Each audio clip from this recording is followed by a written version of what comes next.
Hey guys, and welcome back to Impule's Creamy Story. If you want to support me and like my work, then please subscribe, like, or comment. That motivates me to continue. Thank you. In criminal history, few figures are as chilling and enigmatic as Marie Alexandrine Becker, known infamously as the Black Widow. Her story is one of deceit, manipulation, and cold-blooded murder, casting a dark shadow over Belgium in the 1930s. This is the story of Marie Alexandrine Becker. Marie Alexandrine Becker, originally born Marie Petitjean on July 14, 1879, in the rural village of Wasmont-Land in Belgium, faced a life of hardship from the start. Coming from a poor family, Marie had to work alongside her parents in the fields to help make ends meet, which meant she missed out on a formal education. Despite these challenges, Marie was determined to learn. She sought out the village priest and asked him to teach her reading, writing, and arithmetic, a request he graciously obliged. At 16, Marie made a pivotal decision to leave her family and move in with her aunt, who owned a rope shop in Saint-Foline Street in Liège. This move was a significant change for Marie, who was eager to escape her impoverished farm life. Marie's aunt had a unique way of attracting male customers to her store, often using piquet, a traditional Belgian spirit. Known for her charm with men, Marie's aunt's lifestyle undoubtedly influenced young Marie as she navigated this new chapter in her life. Marie's life took a significant turn at the age of 17. During the vibrant Marian feasts on August 15, 1896, in the lively Outremus district, it was here she met Jan, a man who would become the first of many husbands for Marie. 4 years later, in 1900, at the age of 21, Marie began working at a sewing shop. Her passion and skill for the craft quickly became evident. Friends and acquaintances described her as pretty, lively, and cheerful. Her charm and joyful personality made her a magnetic presence, particularly admired by men. Marie was known for her generosity and hospitality. She would often offer men a drink, and if they expressed a desire to go further, she always obliged, never asking for anything in return. In 1905, at the Universal Exhibition in Liège, she met Charles Becker Sr., who would later become her second husband. At that time, she was making significant strides up the social ladder, transitioning from a saleswoman to managing fittings in a prominent fashion store on Plateau d'Or Street in Liège. Her newfound success allowed her to purchase her own home and offer fashion advice to the affluent middle class. Marie married Charles Becker Sr. in 1906 and moved into the house adjoining the family sawmill where Mr. Becker and his two sons, Charles Jr. and Gustave, worked. However, tensions soon arose between Marie and Leontine, Gustave's wife, often resulting in heated arguments. The father, frustrated with the discord, threatened to dismiss his daughter-in-law, who was working as a charcutier in Brasseau, unaware that the trade was on the brink of collapse. As a result, Marie began to cheat on her husband more frequently.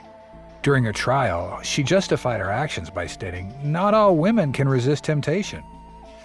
In 1912, Charles Sr. passed away, prompting his son Charles Jr. to take over the family business.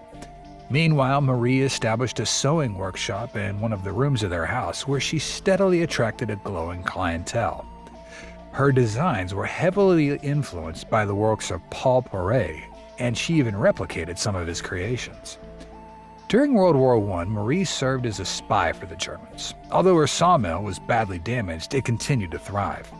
In 1920, she achieved her lifelong dream of opening a fashion business on St. Leonard Street in Liège. She hired 4 workers, and the business was a great success. In 1928, she met Maximilian Howdy, who was 20 years her junior, and they quickly became inseparable. However, the stock market crash of 1929 led to a decline in Marie's moral standards, resulting in the bankruptcy of her business in 1934. In October 1932, Marie's stepson, Charles Becker Jr., passed away due to cancer. From his death, Marie acquired a large sum of money, which she used to pay off debts and support Howdy. In 1933, Marie started a seamstress business, this time catering to wealthy clients. At the suggestion of a friend, she expanded her services to include court ladies. This new venture allowed her to mingle with the affluent ladies in waiting, from whom she borrowed money without ever taking their titles or jewels. Marie had become accustomed to an extravagant lifestyle and likely to spend. By borrowing money from her wealthy acquaintances, she was able to continue this desire. After marrying her third husband, Maximilian Howdy Mayer, Marie initially embraced life as a housewife. However, she soon felt constrained by the domestic role, fearing it would stifle her ambitions. In the fall of 1932, driven by these fears, Marie administered a lethal dose of Digitaline, a toxic plant extract used in small amounts for treating heart disease, to her unsuspecting husband. His death was officially attributed to indigestion. With a life insurance payout, Marie opened her new clothing store, setting the stage for a series of sinister events. On March 23, 1933, Marie's friend Marie Dupain-Castedo died after drinking tea that Marie had prepared. Dupain-Castedo had been ill, and Marie had offered to care for her, but under Marie's care, her condition deteriorated rapidly. Complicating matters, the Castedo couple had recently lent Marie 1,200 francs. After this incident, Marie expressed her intention to marry Mr. Castedo, but he always denied any possible relationship between them. Nevertheless, some accounts suggest they lived together for a year after his wife's death. In 1934, during a conversation with a friend, Marie boasted that she possessed a powder capable of making someone disappear without a trace, causing death to appear natural. She later served tea to her friend's husband, Hugo Gouchner, which made him very ill, although he survived. On November 2, 1934, Lambert Beyer succumbed to the effects of herbal teas given to him by Marie. The two had been romantically involved, and Beyer had recently become engaged to Marie. In his will, he left a substantial sum of money to Marie, which she used to further her business and maintain her lavish lifestyle. Marie's spree continued into 1935. On March 20th, her friend Julie Bossy died suddenly after Marie prepared tea, seemingly to help her with indigestion. On May 1st, Marie visited Catherine Beacon-Perot, who had previously lent her bonds and offered her wine. Beacon-Perot died shortly thereafter. A few days later, another acquaintance, Marie Boye, became seriously ill but survived. On May 19, 1935, Aline Louis Damotte died after drinking tea served by Marie. In June, Marie Flore, age 63, fell seriously ill after consuming Marie's tea but survived. On September 15th, Marie Remical, age 67, died under Marie's care. Remical's will named Marie as the primary heir. On November 11th, Marie Everard Cruel, age 55, met a similar fate. Despite growing suspicions, investigations into these deaths were dismissed due to a lack of evidence. The string of deaths continued in 1936. On May 7th, Marie Stevart, age 45, passed away shortly after lending money to Marie.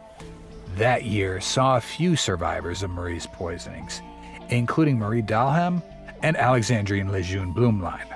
On September 20th, Marie Willem Bulte, age 70, died, her jewelry mysteriously disappearing afterwards.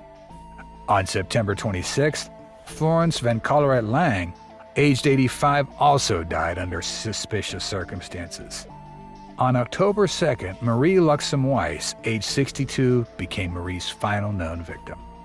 Marie's method was consistent. She would visit her victims under the pretense of friendship, offering them tea or wine laced with Digitaline.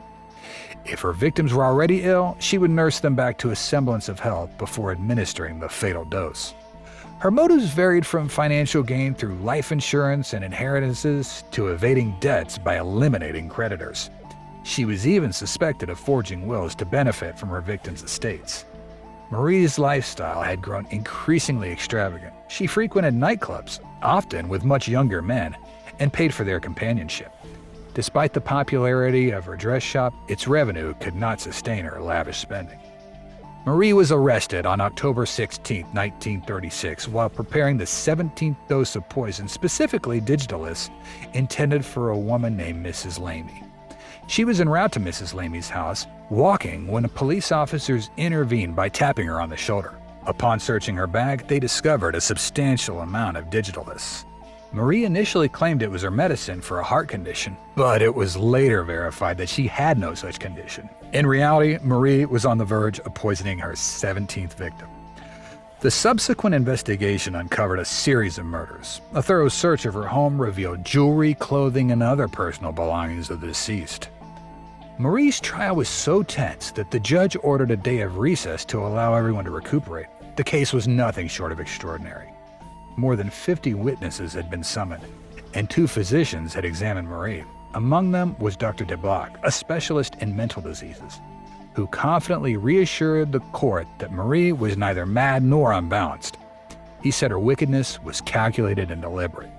Throughout the proceedings, Marie continued to argue her innocence, insisting that all the witnesses had fabricated their testimonies. The judge, visibly irate, retorted, "I suppose everyone in this case except you is lying then." His anger was evident to everyone present in the courtroom.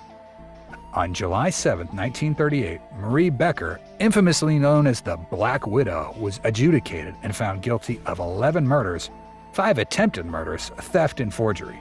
Remarkably, all her victims had been so-called friends of hers. Initially sentenced to death by guillotine, her punishment was commuted to life imprisonment in accordance with a practice established in 1863. Upon hearing her sentence, Marie broke down and wept uncontrollably.